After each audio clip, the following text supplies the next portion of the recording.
Hello students, here I am Mansi with you, and today here I am going to start new chapter of your book, that is Nelson Mandela Long Walk to Freedom. This chapter is written by Nelson Rolihal Mandela.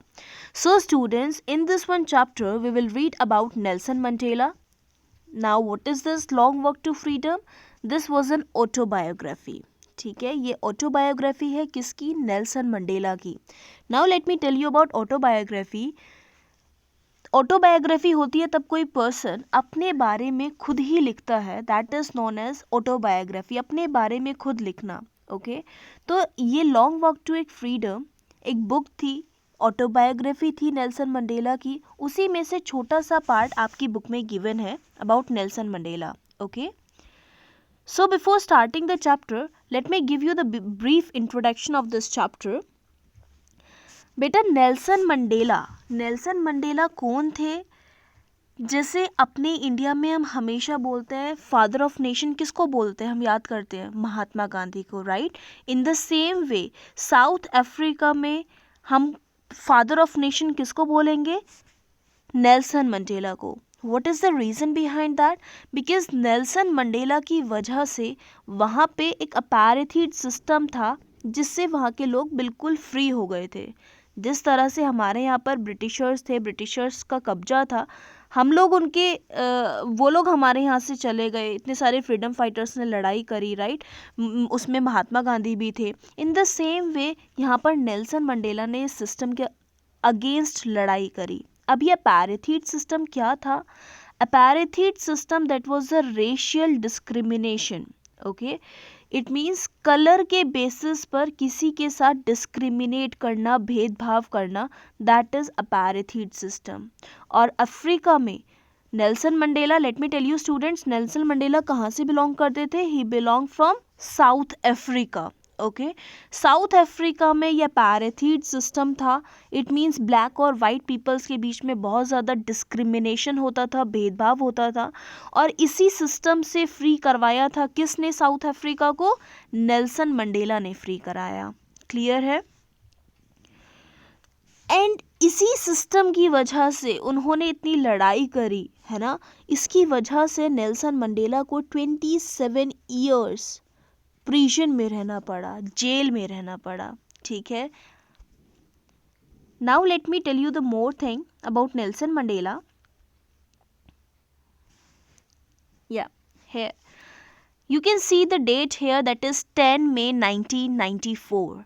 Okay 10 May 1994 वो दिन था जिस दिन Nelson Mandela south Africa के president बन गए थे. Finally democratic elections वहाँ पर हुए थे. किसी भी तरह का डिस्क्रिमिनेशन नहीं था, भेदभाव नहीं था. And Nelson Mandela became the first black president of new nation. New nation क्यों बोला गया है? क्योंकि अब साउथ अफ्रीका एक वो जगह बन चुकी थी जहाँ पर किसी भी तरह का डिस्क्रिमिनेशन नहीं था. ठीक है. और ये दिन कौन सा था?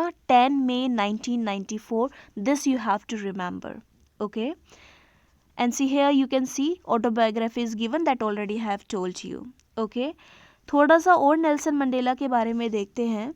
Mandela become south Africa's first black president. Okay, Nelson Mandela has become South Africa's first black president after more than 3 centuries of white rule. White rule मतलब यहाँ पे क्या है? वही अपार्थाइड सिस्टम था. It means white and black के बीच में बहुत ज़्यादा रेशियल डिस्क्रिमिनेशन थे. ब्लैक लोगों के पास कोई भी राइट नहीं थे. वो अपने अकॉर्डिंग, अपनी जो उनकी विश होती थी उसके अकॉर्डिंग वो कुछ भी नहीं कर सकते थे. ठीक है. Now Mr. Mandela's African National Congress Party won 252 of 400 seats in first democratic elections of South Africa's history. अब ये इलेक्शन कैसे हुए, कब हुए, इसके बारे में आपको थोड़ा सा तब हम चैप्टर के आगे चलेंगे. We will read the text, then you can understand that very well. Okay, तो हम आगे चलते हैं. Come on the text of the chapter. Let's start from here.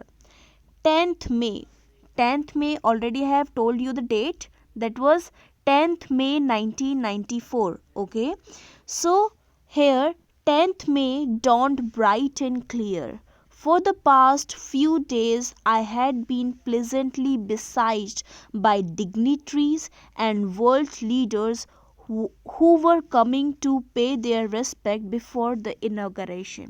Now students, यहाँ पर 10th मई का दिन है, 10th मई 1994, ठीक है। और ये एक ऐसा दिन है जहाँ पर Nelson Mandela, the first black president of south Africa, वो क्या बोल रहे हैं कि ये एक ऐसा दिन है कि साउथ अफ्रीका की लैंड पर बहुत बड़े बड़े वर्ल्ड लीडर्स आए हैं, ठीक है। It means from different countries leaders वहाँ पर आए थे। अभी तक क्या था स्टूडेंट्स, साउथ अफ्रीका में बहुत ज़्यादा अपैरेथीड सिस्टम था, रेशियल डिस्क्रिमिनेशन था। तो जो आसपास की जो नेबरिंग कंट्रीज़ थी या फिर कोई भी वर्ल्ड में जितनी भी कंट्रीज़ थी, वो उनसे रिलेशन नहीं बना कर रखती थी। वो बोलते थे कि पहले आप ये डिस्क्रिमिनेशन के अकॉर्डिंग अपने साउथ अफ्रीका की लैंड पर रहिए, आपको आगे बढ़ना ही नहीं है, आप रेशियल डिस्क्रिमिनेशन में ही फंसे हुए हैं। It means you don't want to develop, right. तो अब जैसे वहाँ पे पैरेथीड सिस्टम बिल्कुल ख़त्म हो गया है नेल्सन मंडेला की वजह से, तो आज उस लैंड पर, साउथ अफ्रीका की लैंड पर वर्ल्ड लीडर्स आए हैं उस इनॉग्रेशन में, ठीक है। The inauguration would be the largest gathering ever of international leaders on South African soil. अब यहाँ पे नेल्सन मंडेला यही बोल रहे हैं कि ये फर्स्ट टाइम है साउथ अफ्रीका की सॉइल पर कि इतने बड़े बड़े इंटरनेशनल लीडर्स हमारी साउथ अफ्रीका में आए हैं। और ये क्यों पॉसिबल हुआ है, क्योंकि यहाँ से अब डेमोक्रेटिक ये अपना पैरेथीड सिस्टम बिल्कुल ख़त्म हो चुका है। क्लियर है। Now come on the next paragraph. The ceremonies took place in the lovely sandstone amphitheater formed by the Union Building in Pretoria. Now what is Pretoria? Pretoria एक जगह का नाम है। What is sand amphitheater? Amphitheater एक वो building होती है जिसके ऊपर रूफ नहीं होती है। You know about auditorium? Auditorium पता है आप सभी को, जहाँ पे सीट्स इस तरह से रेज्ड अप पोजीशन में होती हैं, ठीक है। एक स्टेज होता है जहाँ से स्पीच डिलीवर करी जाती है ऑडियंस को। इसी तरह से एम्फी थिएटर होता है, बस डिफरेंस इतना है कि एम्फी थिएटर के ऊपर रूफ नहीं होती है। क्लियर है, ये विदाउट रूफ होता है। और सीट्स का अरेंजमेंट भी राइजिंग फॉर्म में ही होता है। जैसे आप कभी पिक्चर हॉल में जाएंगे, आप सिनेमा थिएटर्स में जाएंगे तो आप देखेंगे कि इस तरह से सीट एक नीचे फिर ऊपर ऊपर इस तरह से फॉर्म में होती है। इन द सेम वे वहाँ पे एम्फी थिएटर में थी जहाँ पे सेरेमनी हो रही थी। अब ये कौन सी सेरेमनी हो रही थी स्टूडेंट्स, आपको पता है अपने इंडिया में भी अगर प्राइम मिनिस्टर के इलेक्शन होते हैं, मतलब प्राइम मिनिस्टर कोई न्यू इलेक्ट होते हैं या फिर प्रेसिडेंट न्यू इलेक्ट होते हैं इलेक्शंस के बाद, तो उनसे ओथ दिलवाई जाती है। क्या दिलवाई जाती है? ओथ दिलवाई जाती है, जिसको शपथ बोलते हैं, ठीक है। तो यहाँ पर भी 10th में 1994 वो दिन था, तब नेल्सन मंडेला अफ्रीका के फर्स्ट ब्लैक प्रेसिडेंट बने थे, ठीक है। और यहाँ पर आज ओथ ली जानी थी, उसी का ही प्रोग्राम हो रहा था और इसीलिए वहाँ पे इंटरनेशनल लीडर्स आए थे उनको ब्लेसिंग्स देने के लिए, ठीक है, उनको अप्रिशिएट करने के लिए कि आपने बहुत अच्छा काम किया और इस साउथ अफ्रीका की लैंड को अपैरेथीड सिस्टम से बिल्कुल फ्री करवा दिया, ठीक है। तो ये सेरेमनी कहाँ पर हो रही थी? That was in sandstone amphi theatre.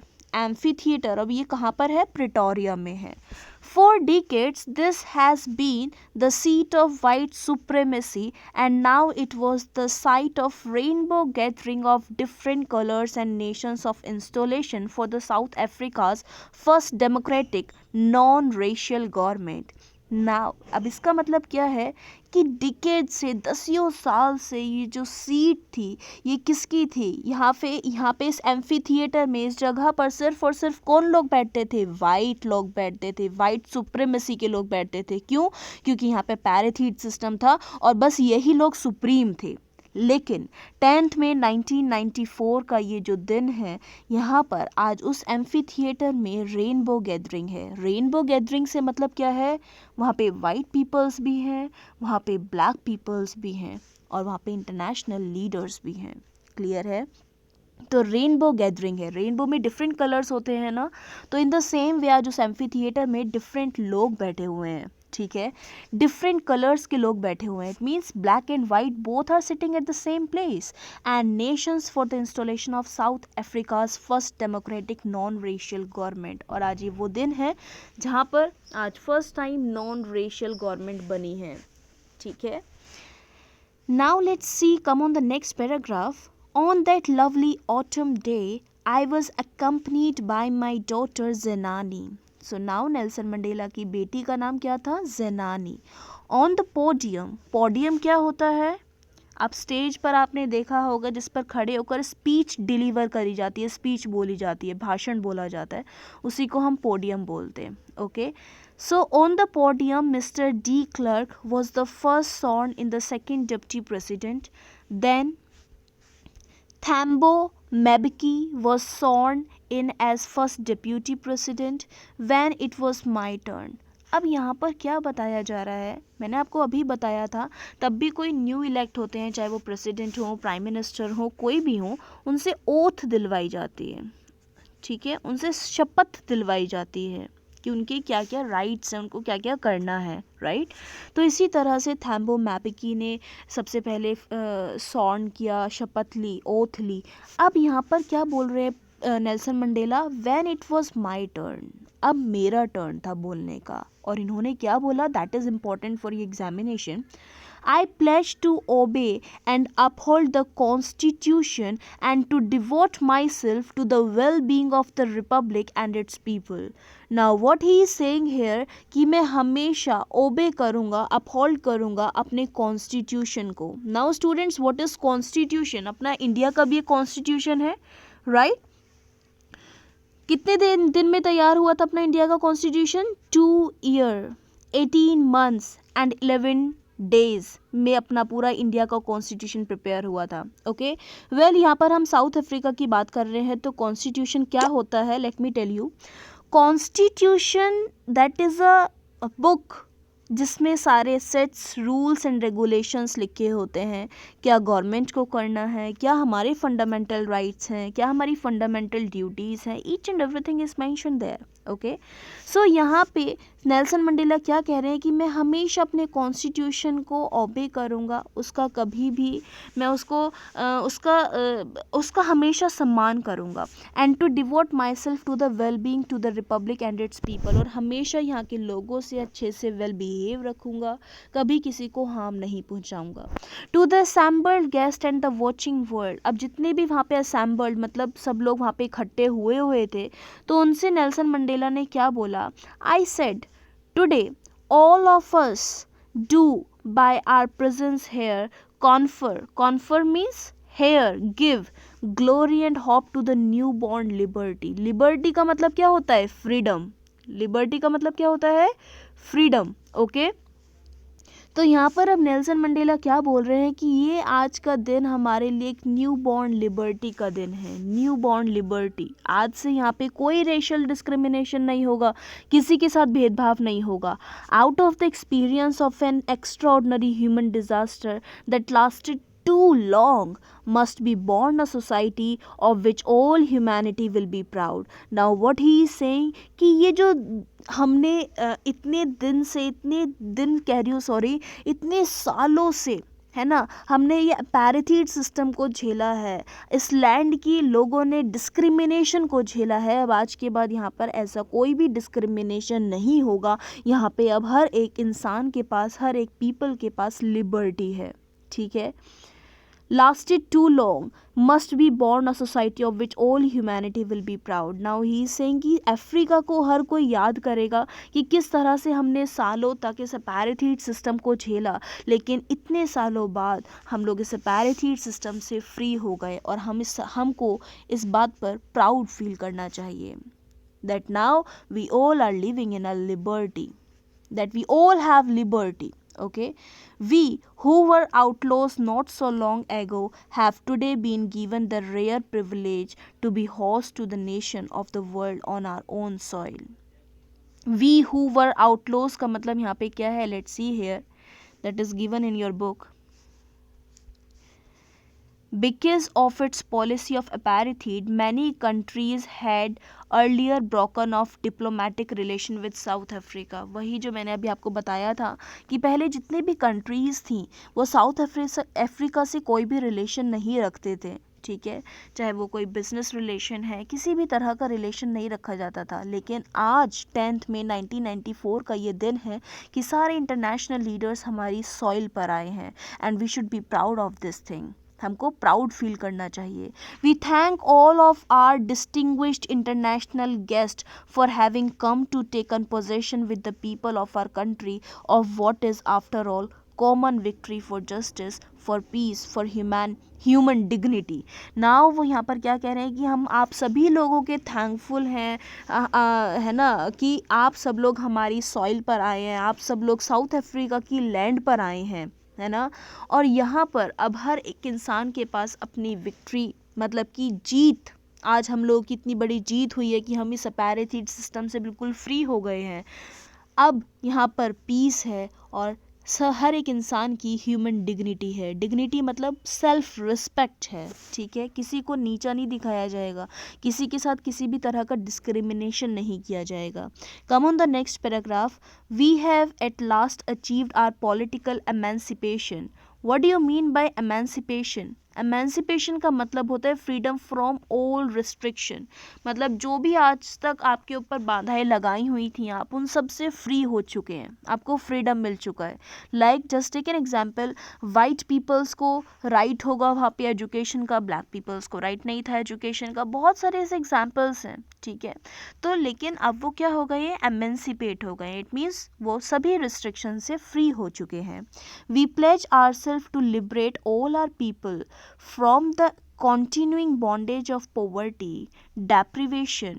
Deprivation का मतलब क्या है? State of not having one's rightful benefits, suffering, gender and other discrimination. Now what he is taking an oath for, he is taking an auth वो शपथ ले रहे हैं कि आज के बाद इस लैंड पर किसी भी तरह का कोई डिस्क्रिमिनेशन नहीं होगा, जेंडर डिस्क्रिमिनेशन नहीं होगा.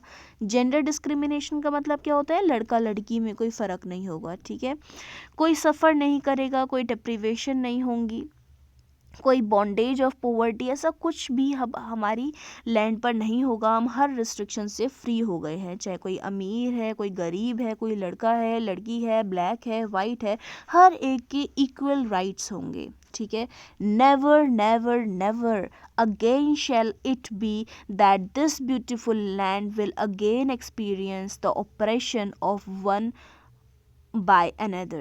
Now what he is saying कि अब आज के बाद कभी भी इस ब्यूटीफुल लैंड पर हम लोगों को ये एक्सपीरियंस दोबारा नहीं करना पड़ेगा.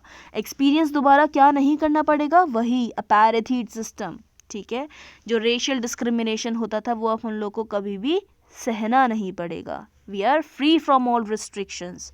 The sun shall never set on so glorious a human achievement. Let freedom regain. God bless Africa. So now from the next paragraph I will tell you in the next video. Thank you for watching this video.